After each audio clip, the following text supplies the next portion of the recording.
teacher say, all the children say, you are welcome. With joyous moments, smiles on the faces of the kids as they welcomed the team from Global Mercy Ship, who sponsored the renovation of the dormitories. The estimated cost for the renovation project is $21,000 as a way to address the long-standing infrastructure needs, including improved ventilation, safer sleeping arrangement, and accessible bathrooms designed to support people with disabilities, mobility, and independence. The chairman of the Freetown Cheshire Home Committee, Dr. Abdullahi Dumbuya, said the upgrades were carried out to create a more dignified, safe, and comfortable living environment aligned with the home's mission of care and inclusion for children with disabilities.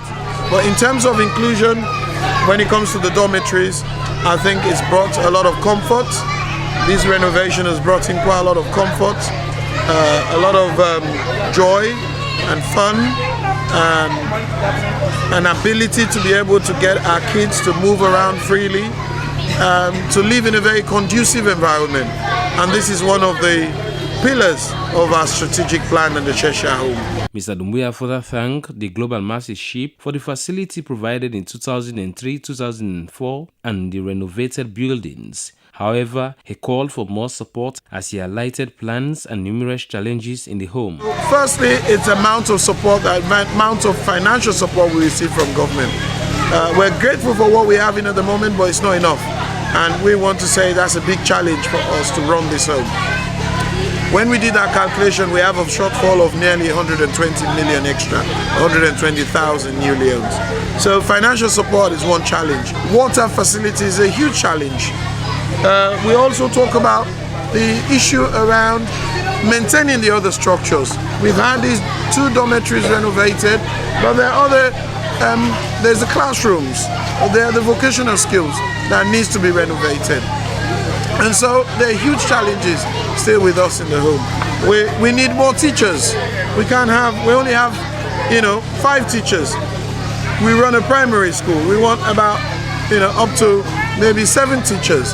And it's not that they don't want to come and teach. It's the fact that we want them to get PIN codes, because that's an encouragement to them. So we are appealing to Teaching Service Commission to support us with PIN codes. And so that's another challenge. We have Ibrahim Richard Koroma, fondly known as Chichabi, was brought to the home at age 4, taught in the school, and served as a staff. He expressed some excitement and shared his life experience during his days in the home. The buildings are falling apart. So I'm happy that the Mercy Ships have been able to come through some connections to repair the home, and today we are opening the home. So I'm really, really very happy about this rehabilitation of the home. The managing director of Global Mercy Ship, Matthew Moray, explained the rationale behind Global Mercy Ship's humanitarian intervention in the home. Cheshire Home is one of our partners in Sierra Leone that we work with. We just have a real heart for this mission that we do here. We've had many years of working with the Cheshire Home, and about a year ago we started working on a new project at the Cheshire Home, and today we were able to come and open it all up.